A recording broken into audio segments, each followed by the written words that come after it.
Partial but significant. Government forces in Yemen capture parts of Taiz as a Houthi delegation holds talks in Saudi Arabia. What does it all mean for the conflict in Yemen? And is a political solution still possible? This is Inside Story.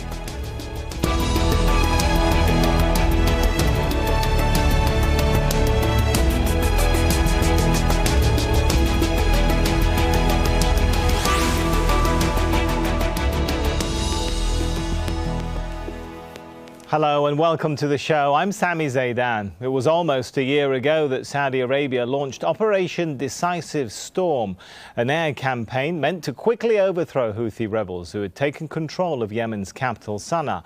Well, that operation became an Arab coalition, then ground troops joined the fight. Few thought the Houthis would be able to hold on to power this long. But the coalition is now making gains. It has ended the Houthis' 9-month siege of Taiz, the third largest city in Yemen. Yemeni officials say they can now deliver aid to about 200,000 residents. And they claim government troops are close to entirely taking back the city.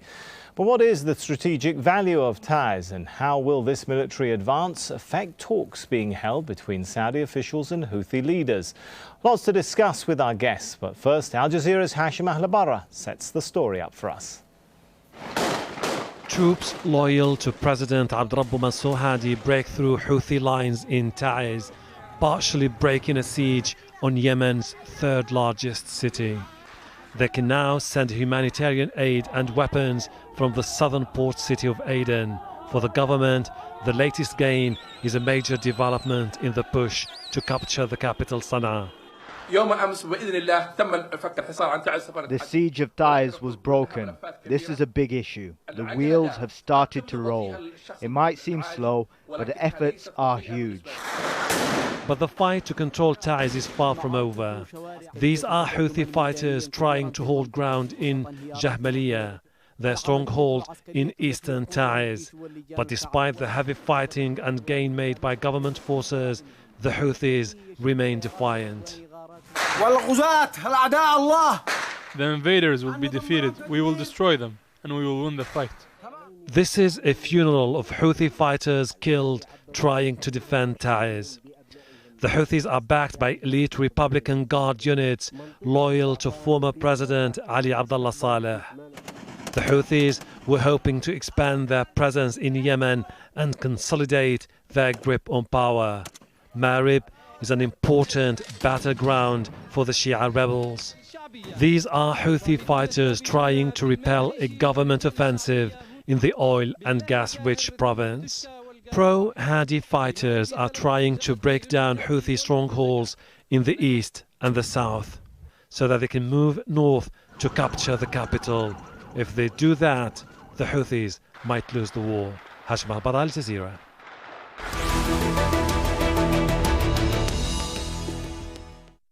Well, let's bring our guests into the show now. We have in Beirut Hisham, retired Lebanese army general and strategic analyst. In Liverpool, Mohammed, Jumeh, writer for Quds Arabi and a political analyst. And also in Beirut, Adam Barron, visiting fellow at the European Council on Foreign Relations. Welcome to all. If we could start with Adam, how significant is the progress that the coalition have made in Taiz? I think it's an extremely significant development. We've had fighting in Taiz at a standstill for some time, so this is very significant on a military and political level. Is it a breakthrough though, now Adam? You have the opportunity for the coalition or pro-coalition forces. I mean, it depends on how you want to define breakthrough. I think for Taiz, it's a breakthrough.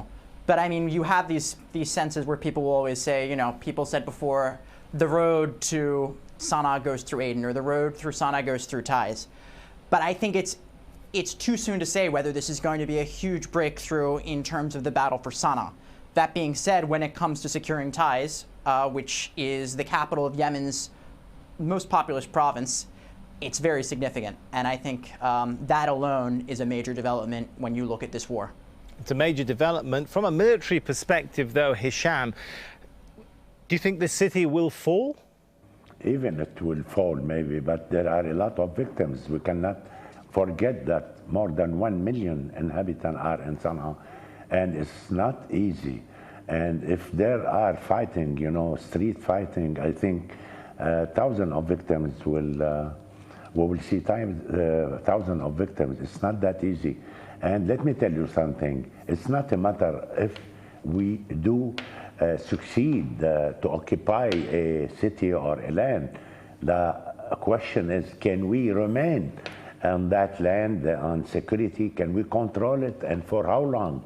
Let me tell you. Well, let me ask you those questions then, Hisham. Can the coalition remain on the land and control Taiz? No, I don't think. Yemen is very difficult, it's very complicated. I think if the coalition will arrive to occupy the whole, in a military point of view, to control, to occupy all Yemen, I am not sure that can they control it. It's very difficult, it's very complicated. It may remain years, you know, and it just reminds me of Somalia. Look throughout the history, I think Yemen is different than any other places. Yemen, if you study the history, you find no one could control Yemen, especially when they come from outside. Yemen is very difficult. For 1 year, the very severe and very complicated war going on in Yemen. Every day there are strikes, air strikes. Every day they are fighting, and hundreds of victims every week. And there is accusation from the international community to both sides for violation of human rights. And let me tell you something, and to be frank, both sides are getting tired of this war in Yemen, especially Saudi Arabia also. And now we have, today, maybe 4 points, positive points, we can put it in a kind of breakthrough of this closed cycle. First of all, the exchange of POWs on the borders, 1 officer from Saudi Arabia against 7 Houthis, for example. Houthi delegation went to the borders to Saudi Arabia to discuss a potential ceasefire. Hisham, I'm going to jump in there because we will come back to talk about the political side of things. But before we stray too far off the military battlefield, I want to ask Mohammed, despite the difficulties which Hisham is mentioning there, the historical difficulties of conflict in Yemen, we have seen the tide turned against the Houthis, haven't we? We've seen them pushed out of some areas in the south, out of Aden and so on and so forth. What's turned the tide, do you think? Well, I think now about 7 to 75% of the land is out of the control of the Houthis and Saleh's forces. In terms of occupations, I disagree with your guest from Beirut that there is any sort of occupation from outside or invaders from outside Yemen. There is a legitimate government in Yemen which was kicked out of the country by the Houthis and Saleh, and this government, the president, the legitimate president, asked for help and support from the neighboring Arabs, and they made the Saudi-led coalition to support this government. And most of the forces on the ground are Yemenis, in Aden, in Taiz, in Marib, in most of the countries. The coalition, the Saudi coalitions have participated mainly by airstrikes, but on the ground, maybe 95% or more than that of the fighters, soldiers, and popular resistance members are Yemenis. So, right, Mohammed, can they hold the territory they've captured, and can they expand it on? How much of a threat is this to Sana'a? This is a very good question. I think the only problems are in Yemen in about 2 or 3 cities, in Aden and some other cities, which this problem was there even during the former regime, during the Mr. Saleh's regime. Now it's continued. It's the regime, Saleh's regime, tried to say to the international community that ISIS will control the country if I have to leave. This is his excuse to say empower and to ask for help from the Russians, from other countries to fight ISIS. I think Yemen is different. Yemen is not Syria. There is a legitimate government which is fighting to restore its authority, to restore the capital, to take it back from the coup forces. And what happened in Taiz, I think it's a great breakthrough in the Battle of Taiz, and it's a big jump, a big step to Sana'a, towards the I think the final battle to the capital. Okay, let's bring Adam back into the discussion.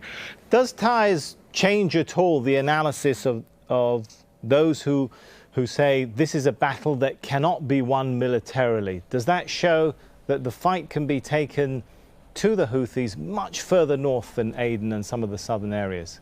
I wouldn't necessarily say that. I mean, Taiz has always been a hotbed of both anti-Houthi and anti-Saleh sentiment. As Mohammed pointed out from Liverpool, you know, the vast majority of people who are fighting in Taiz are Taizis who are fighting against the Houthis. So this is, in a sense, I'm surprised that the Houthis in Saleh managed to hold down in Taiz as long as they did. This is an area that was the hotbed, for example, of the 2011 uprising against Saleh. But once you get closer to Sana'a, and especially once you get north of Sana'a, these are areas that are the Houthi strongholds. The Houthis, of course, are in their essence Zaydi revivalists, followers of Zaydism, which is a type brand of Shiism from northern Yemen. And you know, the north is the Zaydi heartland. So once you get closer to that area, once you get closer to the traditional strongholds of the Houthi movement, I think it still becomes very difficult for me to imagine anti-Houthi forces making significant gains without a tremendous amount of bloodshed on both sides. Let's come back to Hisham then.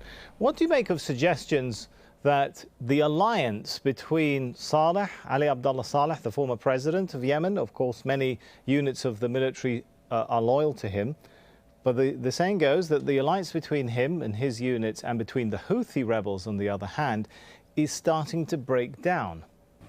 Yes, if you go, 10 years back and 15 years back, we find that Ali Abdullah Saleh, when he was in power, was against the Houthis, and he made several wars against the Houthis. Now they are allies. Of course, there are divergences and a political point of view between them. There is concurrence between them. Who's going to be the representative of this side, facing Saudi Arabia and its allies in Yemen?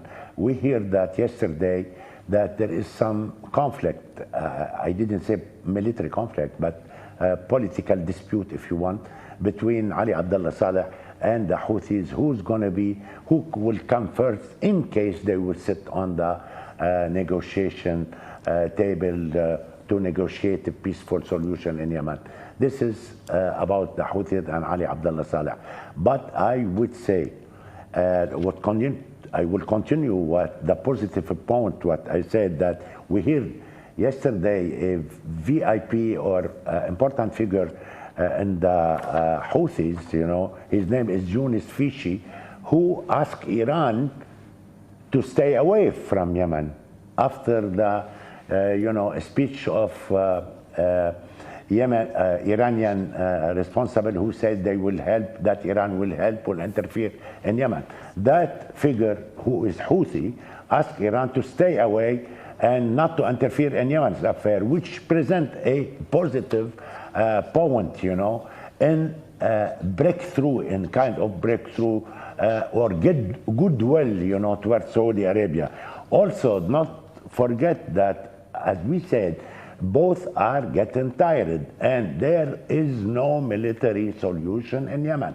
We said this for 1 year, and when we hear some comment, and I think Saudi Arabia made a non-well-calculated strategy, which we call it enter-strategy, in order to achieve political objectives. Right. Saudi Arabia did not achieve any political objective yet in Yemen. To be honest, to be objective, and to be fair, not yet. And I don't think, and I insist, that even if in a military point of view, you arrive to control, not to control, to occupy, and to the whole Yemen, doesn't mean the game is over, doesn't mean this is the end, you know, of the problems. I think it will be a new problem will start. All right, this well, is before we get into new problems, I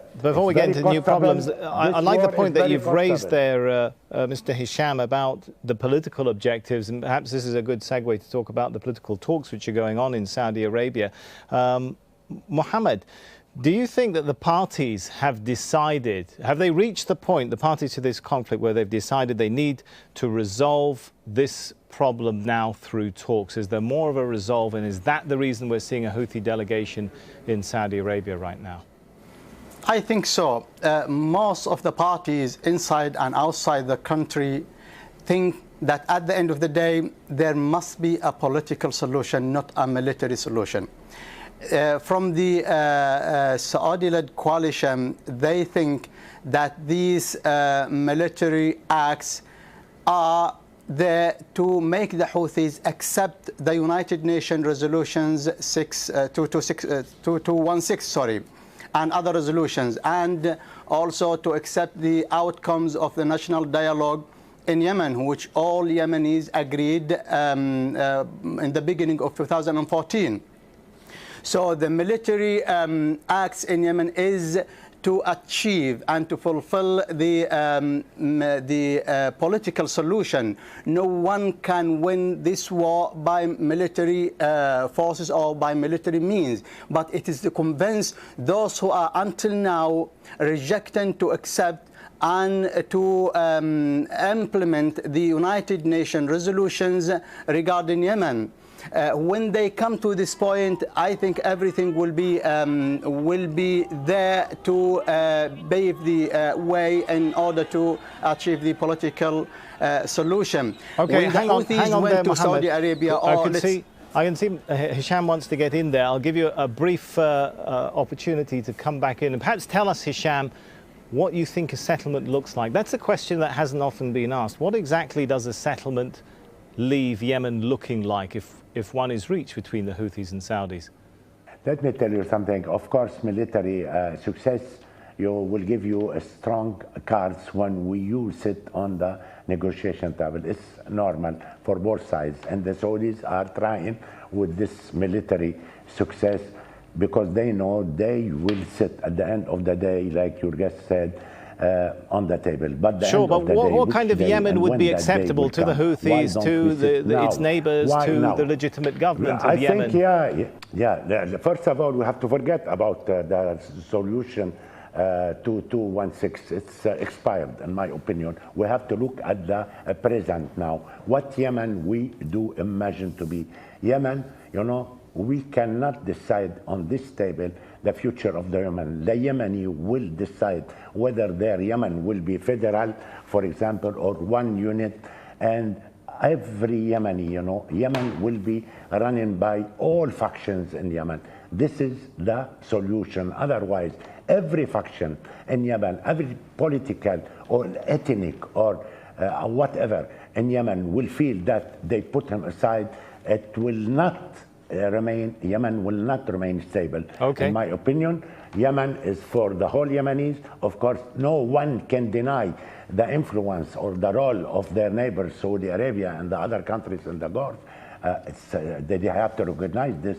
But Yemen, throughout the history, is very special in geography and very special throughout the history. All right, I can see Mohammed now is shaking his head. Before I give you a chance, Mohammed, to come back in, I know you want to come back in, but I want to ask Adam, you know, Hisham mentioned a moment ago the comments made by a senior Houthi official, Yusuf al-Fishi, on his Facebook page, which kind of indicated that they didn't want Iran to be interfering in Yemen's affairs, or at least that's the way it was interpreted. Do you think there's a rethink going on within the Houthi camp concerning their relationship with Iran and Iran's role, or is that just something for perhaps regional consumption as it approaches Saudi Arabia? I mean, it's always been an alliance of convenience more than anything when it comes both on the Iranian side and on the Houthi side. I mean, for the Iranians, the Houthis were a very convenient way of kind of poking Saudi Arabia, a low investment way of doing that. And for the Houthis, I mean, let's face it, the Iranians have done very little to help the Houthis since the war began, and have effectively just kind of allowed them to be something that they capitalize on. You know, treating the Yemen war as something to capitalize on in terms of on the media sphere. So hang on, Adam. Does that mean that you're saying that perhaps Iran is not on? Is Iran on board with the sort of peace moves or talks which are being put together in Saudi Arabia, or is that something that is not taking place with Iran? I mean, that's a good question. I think there's definitely an element that Iran is benefiting from the conflict continuing in Yemen. I think from a cynical perspective, if you look at this from Iran's perspective, they want Saudi Arabia bogged down in this war as long as possible. So I think from a cynical perspective, the Iranians would not be displeased to see this war continue indefinitely. Whereas for the Houthis, obviously, it's completely different. The Houthis, you know, they want the war to end. So I think that's interesting. I mean, this is a very interesting development, and it wasn't just Yusuf al-Fishi, one, and it was other Houthi officials echoed it.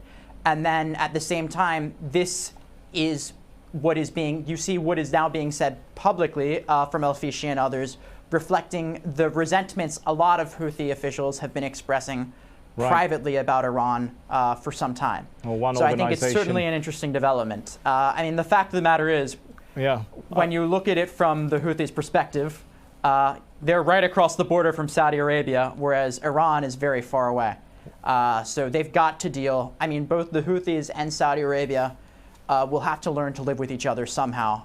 The question is how long it takes for them to figure out how exactly, which shape that relationship will be. One party which won't be happy to see this conflict go on any further, of course, is the UN, because it's already warning of a humanitarian crisis across Yemen. It says almost 2,800 civilians have been killed since the Saudi-led intervention began last March. More than 5,300 Yemenis have been injured, and 21 million people, that's more than 80% of the population, need some kind of humanitarian aid. More than 2.5 million people have been forced from their homes. A very dire situation. Mohammed, I promised I would give you a chance to come back in, and I think we've only got a minute or two, so let me give you an opportunity to come back in on some of the points you were shaking your head in disagreement upon just a moment ago. Yeah, I agree with Hisham that at the end of the day there will be a political solution, but I don't know from where he took this idea that the United Nations resolution 2216 is, as he said, expired, is out of reach. Even the Houthis and Ali Abdullah Saleh, until now, they still announce that they accept this resolution 2216, but they want to go around it. They want to accept it, and they want to implement it the way they want and the way they interpret it themselves. But all parties, inside, outside, regional, national, regionally, nationally, and internationally, they say that the solution in Yemen, political solution in Yemen, must be based on this resolution 2216. Okay, but Mohammed, then very briefly, I think we've got 30 seconds. Is there a political settlement, you think, that could appease all the parties to this conflict? A political order that could rise in Yemen that could make everybody happy? Yes, we have three legitimacy in Yemen. The national legitimacy, which is the outcomes of the national dialogue, and the Arabic legitimacy, which is the Gulf States Initiative, and the international legitimacy, which is based on the United Nations Resolution, Security Council Resolution 2211 and other resolutions.